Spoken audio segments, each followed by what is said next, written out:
It's karma. I'm telling you. Dude might be cursed. How do you explain how it just happened? Fine, we'll cover it on the show. What the fuck are you doing in my house? Gotta go. Are you ready?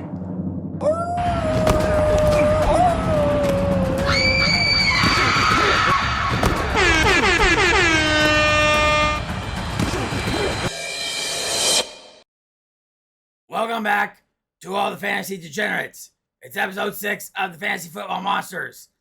As always, I am the champ vamp von Murder. Looks like we're back to full strength again this week. First of all, we have Jimmy.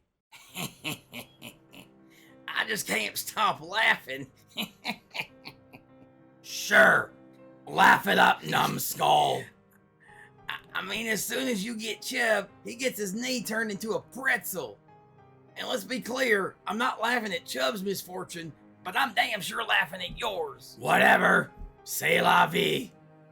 Wait, why aren't you wearing your dress whites? And what the hell are you wearing? So this thing just showed up in my mailbox. I think they got tired of seeing me in my holy tee. It's the official Frankenstank shirt.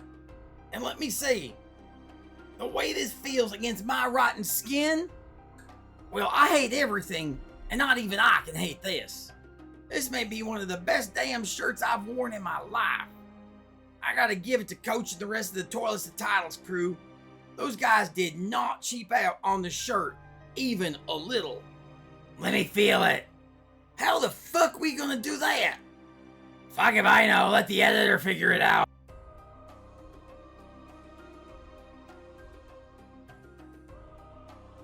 Ooh, that is nice. Damn, maybe I should bust out the Brooklyn Brawler cosplay, see if they send me a shirt. Not likely. Anyway, since he seems preoccupied now, I'll introduce Mortimer Winklevoss IV. Jesus, I am never saying your full name again. I'm just calling you Morty. It is quite the mouthful, isn't it? While I definitely use my whole name in proper circles, I'm resigned that Morty is probably the best thing you'll call me here. Okay, we're covering more monsters. We'll never get them all done at 2 a week, so we're gonna do 4.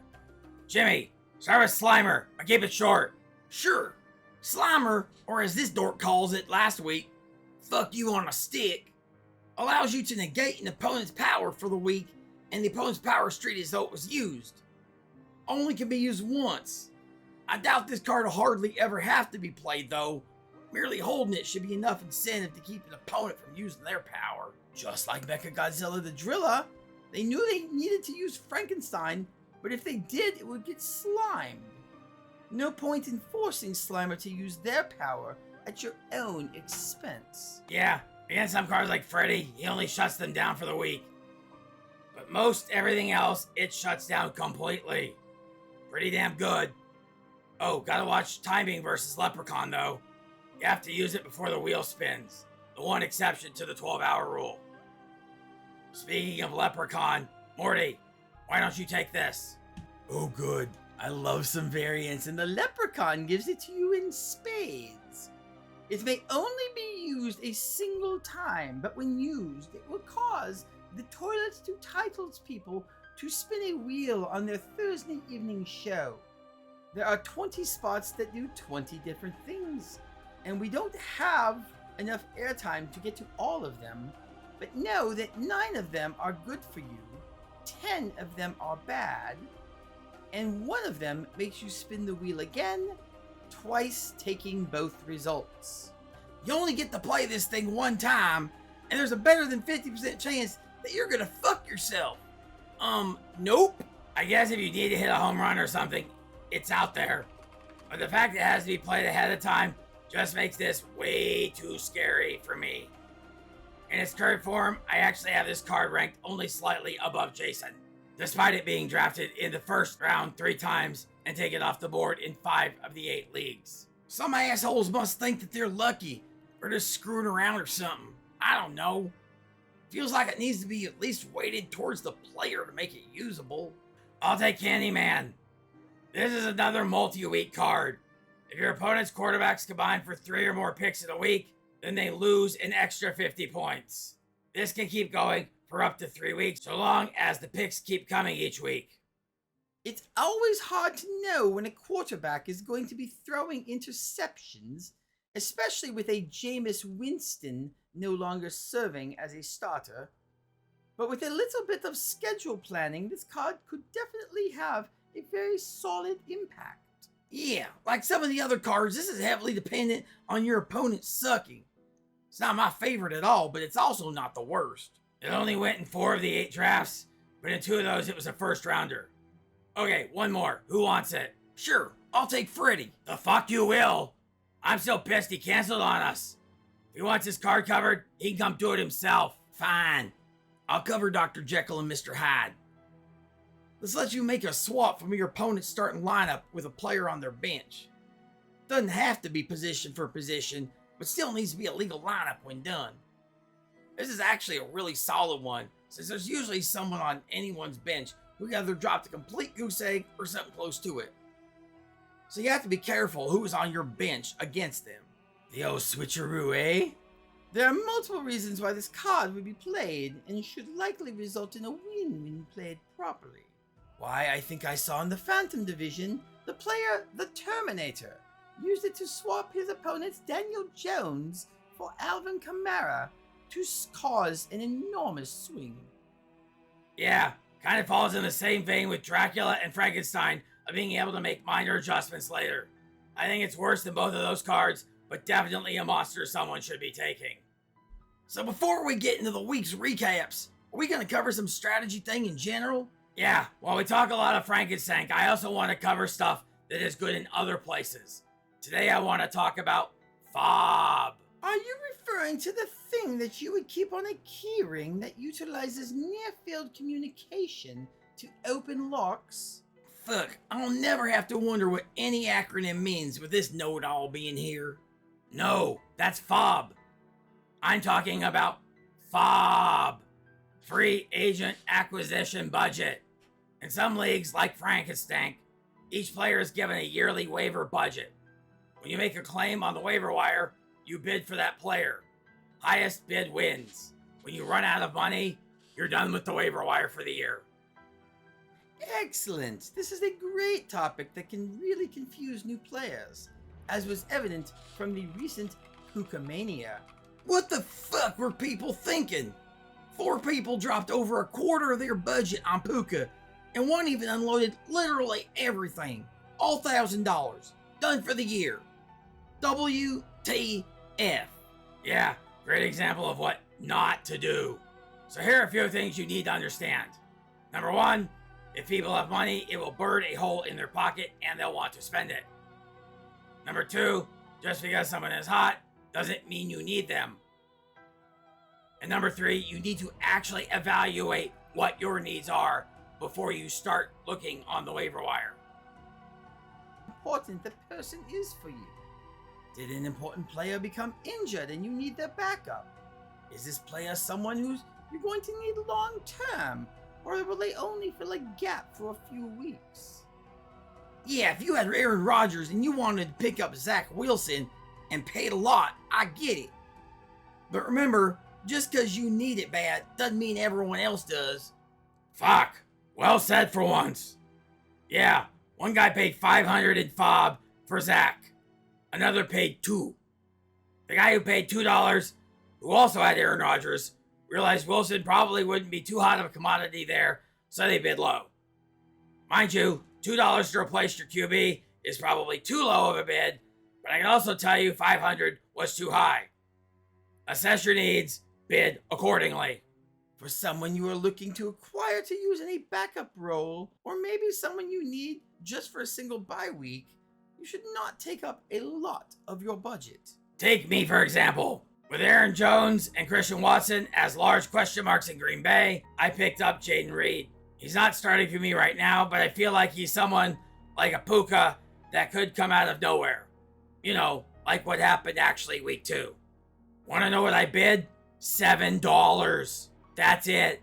If I didn't get him, no biggie. Yeah, and you gotta be real wary of hype. One dude dropped $750 on Tyler Algier after one good game. Another dropped $200 on Zach Ertz. A couple paid over $350 for Deion Jackson. Those are all likely to be very, very bad pickups when all is said and done. It's good to take flyers, but not at the cost of crippling yourself. The guy who picked up Algier really ate his own brain on that one. He didn't even have to do it. He has Pollard and Barkley, and one last week, but he went wait with Algier anyway. And I assume the $1,000 bid for Puka is not being analyzed due to the sheer absurdity of it all. Correct. Dude lost his damn mind there, and there is no applying logic to that. Be smart. There's a whole season.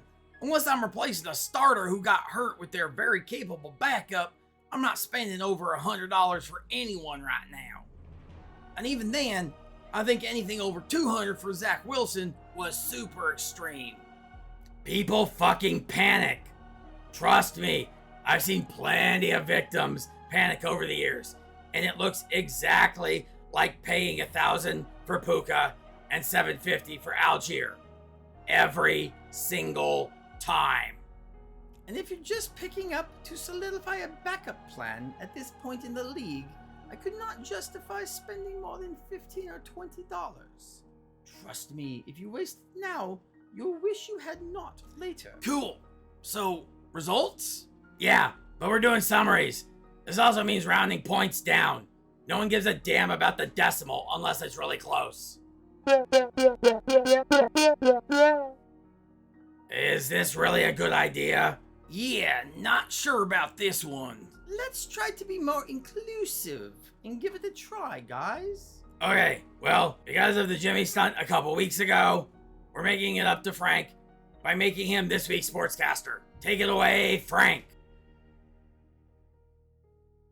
Wolfman make top score with Freddy beats Captain Madrigal 387 to 135. Praxa use me.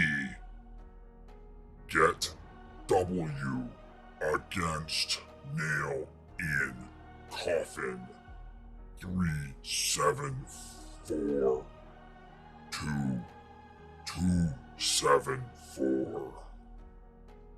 Old Dusty Bones top natural score 369. Football Die Hard close second at 368. Squeaker matchup Vecna defeat Tailman by 3.2. Oh, good God. This is gonna take forever. Here, let me try something. Unlucky player of week was Valerian the Black Dread. Had third highest score in league at 363. Still lost to Old Dusty Bones. Lucky Duck of week is monster named Janie. His 184 points being 77th place in league. He lucky enough and play Alvin Chimera, who 81st place. Not fast enough. Must try turbo mode. In battles of unbeatens, it was the Fiend over Kelpies 290 to 259. The Thing topped Electric Battleau 297 to 274. Crypt Keeper smashed Beetlejuice 353 to 170. Dayton Stranglers fall to Voldemort 261 to 176. The Yeti, with another strong performance, over Stay Puft Marshmallow Man 273 to 225. Slenderman with Fat W over Cooper Cabra 345 to 308. Finally, Lucille dominates Frankencastle 307 to 194. Back to you guys. Oh, fuck! What in the blue hell is that thing? My goodness. I don't even know what to say to that. Say nothing, and know if one of you motherfuckers gets long-winded, I can help you with that. Frank didn't cover your game. You want to fill us in? Sure. Some weeks you're the dominant badass who rips their opponent to shreds, and some weeks, well, a W is a W. I beat King Kong Ain't Got Nothing on Me 213 to 128. Chubb's pretzel leg didn't help. Pat Firemouth was only good for 2 points, and where the hell did Zay Jones go? 6 targets for nothing. Was your opponent really that bad? No, it's not that he was that bad. It's that he was actually fucking terrified of me. Because at 1-0, he wasn't tanking. The beatdown I dropped last week apparently was so bad that he figured he was screwed, so he benched Allen, Diggs, and Higgins. Hell, his bench with 138 points actually outscored his main roster. I'm doing the math over here. Assuming he plays all 3 of those guys, no matter who he puts on the bench, he wins, unless it's Christian Kirk, or both Pacheco and Josh Kelly, which would never would have happened since he would have benched Akers since he wasn't playing. True, but if he does that, I'm happily trading Dracula for Josh Allen. So I do suppose it was not so much that they were terrified of you, but more so terrified of your monster card. You shut your mouth! He was absolutely terrified of me! I will fucking show you terror! Settle down, boys. Anyway, who are you taking? This is hard since you can't take more players than you can put on your roster. I burnt an RB last week, so I have 1 more there, plus 2 possible flexes.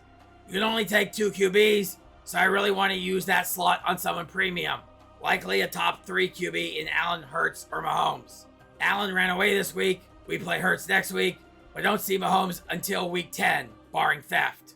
Plus, honestly, we're pretty good at QB right now, so there's no need to stretch on the consensus number 7 when you already have a bench QB who's outscored him, and my number 2 QB who was within a couple points. Please go on. His RBs are trash, like total trash. Taking Goddard for Freiermuth is too small of an upgrade for tight end. I think we're left with wide receivers. Now we cap at 11 stolen players, but to get to the cap, you have to win 11 matches. If you don't improve, that's not likely. I'm definitely not dropping Tyreek or Pittman. Zay Jones just put up a goose egg. I think we're going to move up the Jaguars depth chart and grab Christian Kirk.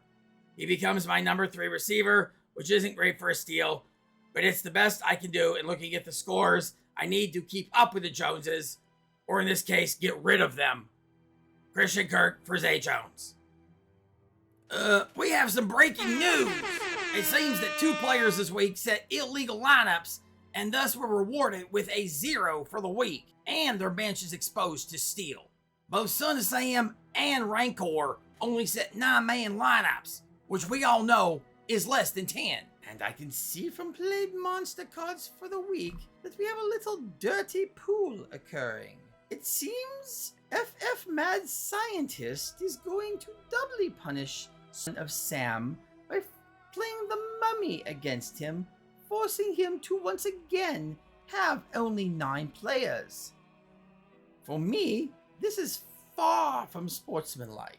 First of all, you never fucking trust a mad scientist. You never know if the theories they're spouting off is something they actually know firsthand, or bullshit lies that they were naive enough to believe and they're just echoing them. Secondly, once again, this is Frankenstank, bitch. Regardless of anything else, this is the best fucking mummy play ever. Like, normally mummy gives you a very good chance to win. This week, it makes it a guarantee. Pretty unlucky for Son of Sam, but I bet they don't make this kind of mistake again. Well, don't you have to play him in week 4? I do. His mummy is burnt, so I don't even have to prep for that. And even with Chubb out, I still feel pretty good about week 3. So hopefully, I'll still have Dracula left to make sure he doesn't get to 4-0. You love to see it, but don't get overconfident, snowflake. That's what I do. Overconfidence is my thing, bitch. Moving on, survivors. If you went 0-2, you're about to get a survivor. There are 7 total. Each one has a point total between 24 and 35. Which one you get is totally random, but only one copy of any one survivor can be in a division. Once you get one, you pick a position, and it counts as that many points at that position for the rest of the year, even through the playoffs. Well, I can understand now why a team might want to get to 0-2. Yeah, and 28 teams did just that. The Invisible Urinal had 5 for the most. Creature from the Staff Bathroom and Night of the Living Silent but Deadlies only had 2 each for the lows. Should we analyze the strategy that involves where you should place a survivor if you are granted one? Yeah, because I'm sure there are going to be some people who fuck this up. Well, I think the first thing that we can all agree on is this. Don't use it as your quarterback. The top 11 QBs are all averaging more than the best survivor, and the top 23 QBs are all averaging more than the worst survivor. Well, duh. I'm going to take it one further. You're probably playing this as your tight end about 80% of the time, if you're smart. About 15% of the time, it's your wide receiver, and about 5% it's your running back. I suppose it depends on how badly you need players at certain positions. Yeah, I'm number crunching here. First of all, keep in mind that each week you must start 3 wide receivers, 2 running backs, and 1 tight end. To determine the likelihood of each spot being useful, we need to look at the top 36, 24, and 12 players at each position, respectively. The 36th wide receiver has 34.25 points. The 24th running back has 39.35 points. And the 12th tight end has only 30.90 points. Mathematically speaking, on the whole, your second best running back is better than your third best wide receiver, who is better than your best tight end.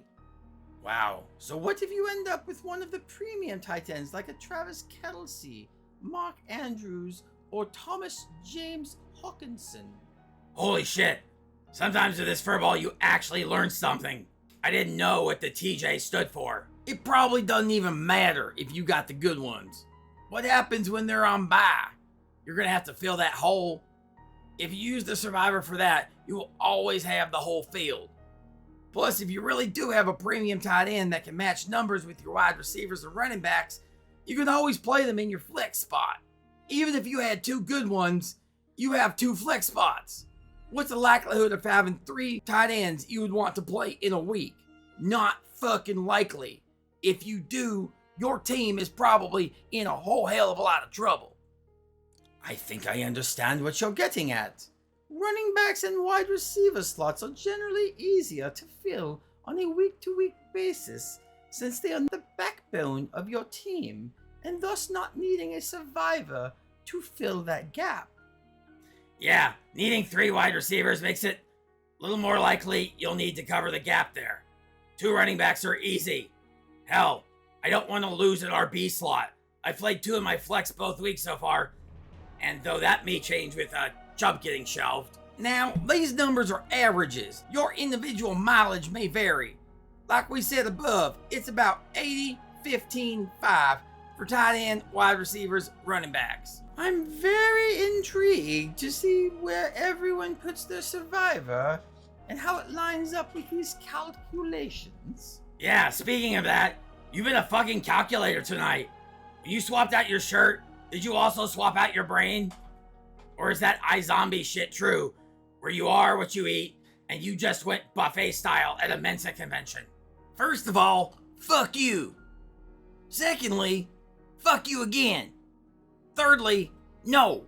I used to work in a science lab before I got the T-virus on the job.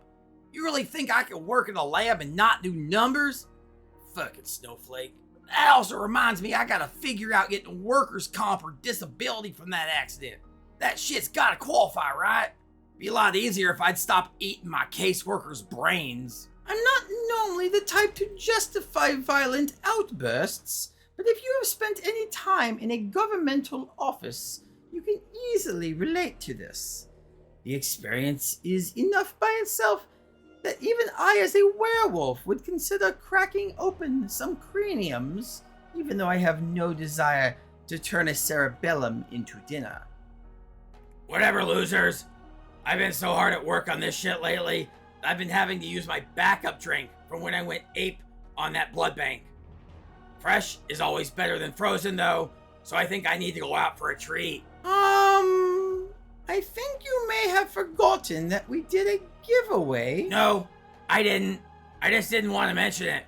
We got a whole 2 comments that had a total of 0 likes that weren't me. For fuck's sake, I'm not letting 0 win. But I'm still giving a shout out to Cruiser2462 and Dwarday5656 for the comments. Shoot me a comment on this video with your team names. I'll take a look at them and shoot a couple of shorts over them.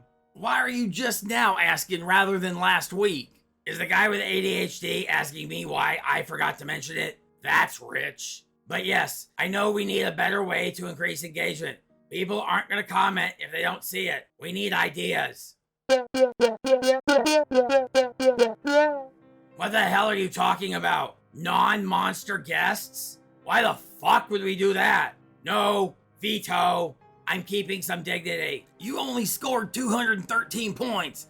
Your dignity is already gone. Listen, this is what you're not being paid the big bucks to figure out. I'm just a host. I mean, I can't do everything, right? I mean, yes, I think most people realize it's one guy who writes the scripts, plays all the characters, and produces the final video. I mean, for fuck's sake, we're all bald. That's not a coincidence. Well, maybe it would help if you would show a little skin. Yes, perhaps you should be a little more like me in that respect. Shut it. Anyway, we'll figure this out off air. For Mortimer and Jimmy, I'm Von Murder, and I'm still fucking pissed I lost Chubb. Ha ha!